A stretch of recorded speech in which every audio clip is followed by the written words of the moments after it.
and let us all do we can to build a better future. Stormy Daniels, because that's the biggest thing out there. MSNBC has to cover it. CNN has to cover it. Everyone's talking about it. Fox News, TYT, BuzzFeed, all these people talking about Trump. That's all they can talk about. They just got to talk about Trump. They have to talk about Trump, but we're not going to talk about how vinyl chloride and benzene detected East Palestine woman's urine. That's right. Talked about this yesterday, how CDC officials are getting sick and how more and more people are feeling sick, and young people are feeling sick because of the chemicals that were released into their community and all the other outlying communities. More people in East Palestine are reporting feeling sick and fear that their health will look like for years to come. Richest country in the world, we don't have Medicare for all. Hey, AOC, while you're working hard to be an insider, you're going to be fighting for Medicare for all anytime soon? Or doing a forced vote? Shelby Walker is one of those residents who recently got tested at a medical lab after feeling ill since the derailment 2 months ago. She is scared after benzene and vinyl chloride were detected in her urine. I just read a little bit, but I do know I have read in there that the benzene could cause leukemia later. My uncle passed away of leukemia when I was a young girl, so that lays in my mind and is very fearful. Walker is not only worried about her children, but her grandchildren as well. Are my kids going to have to watch something I don't want them to watch with me and my health? Walker said. I'm so sorry, but folks in East Palestine, Ohio, your politicians and these people in Norfolk Southern are lying to you. If everyone in this community is feeling sick, something's wrong. If those CDC officials are feeling sick after being there for one goddamn week, something is freaking wrong. Walker and her family of 11 lived 900 feet from the controlled burn site. She said she'll never be able to safely live in her home again. We are still in and out a lot because I have pets. There are nights that my husband and I are still staying at home while my older daughter has the kids and grandkids at the hotel. It just depends on if there's availability for everybody or not. As Walker waits to meet with her doctor to see what can be done about her results, she hopes her children and grandchildren do not have the same outcome. I guess it really hasn't hit me because I'm worried about the rest of my family that still has to be tested. My kids and my grandkids, that's more my concern, is them, because that will really affect their future. Exactly. Precisely and exactly. Again, folks, people of East Palestine, Ohio, this should never have happened to you. And I don't care if that district voted for frickin' Trump. I don't care if they voted for Trump. I don't care if anybody voted for that goddamn jagoff. None of these people should be suffering.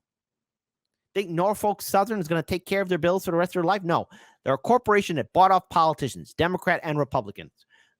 They're not going to be held accountable for their crimes. I hope this is a wake-up call for anyone that votes Democrat or Republican. All these communities in the United States, from major cities to small towns, are being polluted. Our air, our soil, our water. We did 2 documentaries here at Hard Lens Media, Toxic Tour and Toxic Tour 2, about the industrial facilities in Indiana that are dumping quote-unquote regulated toxic waste into Lake Michigan. Gee, here are the bordering states that require water from Lake Michigan: Wisconsin, Illinois, which is home to Chicago, Indiana, Michigan. Hey, Lake Michigan also shares a little bit of a border with Canada too. Our water is being contaminated. We've seen stories about the people in Hawaii whose underground water reservoirs have been contaminated. Flint, Michigan doesn't have safe, clean drinking water. So many other states are being impacted as well. Hey, here's a blast from the freaking past. While everyone's focused on that Trump indictment, about him banging an adult film actress when he wasn't even freaking president. Here's a story from September 21st of 2022. Revealed the shocking levels of toxic lead in Chicago's tap water, a major metropolitan city. I remember way back when the Flint, Michigan story broke out, people asked, gee, what would be the reaction if something like Flint, Michigan happened to a city like New York or Chicago? Turns out it is happening here in Chicago. 1 in 20 tap water tests performed for the thousands of Chicago residents found lead, a neurotoxic metal, at or above U.S. government limits, according to a Guardian analysis of a City of Chicago data trove. And 1/3 had more lead than is permitted in bottled water. This means that out of 24 tests, approximately 1,000 homes had lead exceeding federal standards. Experts and locals say these results raise broader concerns because there are an estimated 400,000 lead pipes supplying water to homes in the city, and the vast majority were not tested as part of the program. Moreover, they say the city is not moving fast enough to eliminate the potential danger. Hey, hold on. Got a little bit of some inside baseball to share with all of you. Get ready to laugh, folks. Did you know in the city of Chicago, if you want to change those pipes, you got to pay it yourself. The city will not do it for you. I know. They won't do it for you. Hey, Paul Vallis, Brandon Johnson, you going to fix that? Or give more false promises? So where's this all leading up to? People of Flint, Michigan. People of my hometown, Chicago. People in the state of Hawaii. People all over the state of Ohio. Hell, everyone. Texas, Florida. Open your ears. New York State, Wyoming, North and South Dakota, North and South Carolina, Alaska. Hey, don't worry. We're not going to forget you. Hell, even Cali. Everybody, all of you glorious people living in the 50 states of the country called America. You want to know what this is leading up to? You want to know where this is all going? Here's why simply living in the U.S. is likely to reduce your life expectancy.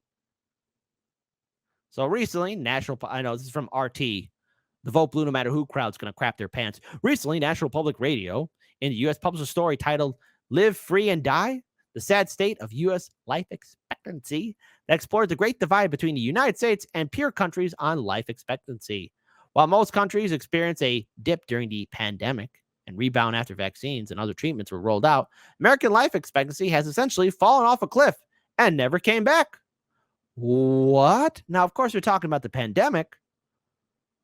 We're talking about all this stuff here. But see, it's bigger than that, because we just can't blame the coof, the good old pandemic from 2020. Listen to this.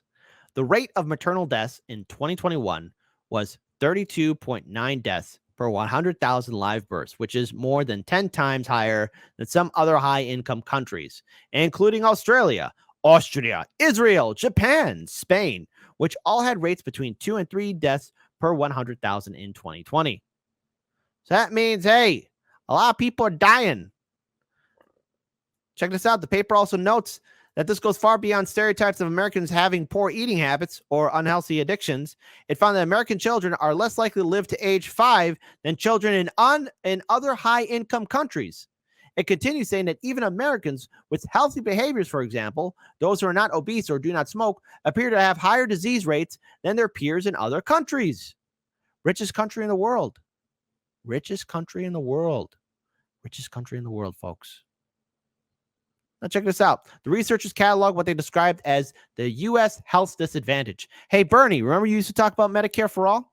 Which essentially means that that just living in the country is worse for your health and makes you die younger than in other comparable countries. Given the recent environmental disaster in East Palestine, Ohio, where droves of carcinogenic chemicals were allowed to burn freely in the air and deposit into the soil, this may also be part of the explanation. The incident also has impacted a major metropolitan area and my hometown of Cincinnati, Ohio.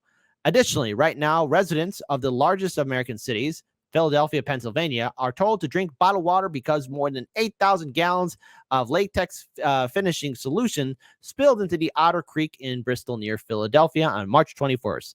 Some of the chemicals in the spill include vinyl acrylate, I hope I said that right, just as those released in East Palestine. It seems that such environmental disasters are becoming more frequent. Perhaps the most baffling statistic, at least for a non-American, is that since 2020, gunfire has been the leading cause of deaths for children and young adults in the U.S. because, hey, bang, bang, we have mental instability. So, again, So I find this paragraph funny. In the end, whether it's Republicans sounding the alarm over the opioid crisis and rising drug deaths, or Democrats shouting themselves hoarse about the need for stricter gun laws to curb the disastrous gun death statistics, what most of them are interested in, first and foremost, is scoring points against each other. Actually helping their constituents comes as an afterthought. So, people of America, compared to the rest of the world, we're dead last. Countries that are just as rich as ours, we're dying faster. We're more susceptible to more disease and pollutants. We don't have a seat at the table. Let that be the big takeaway.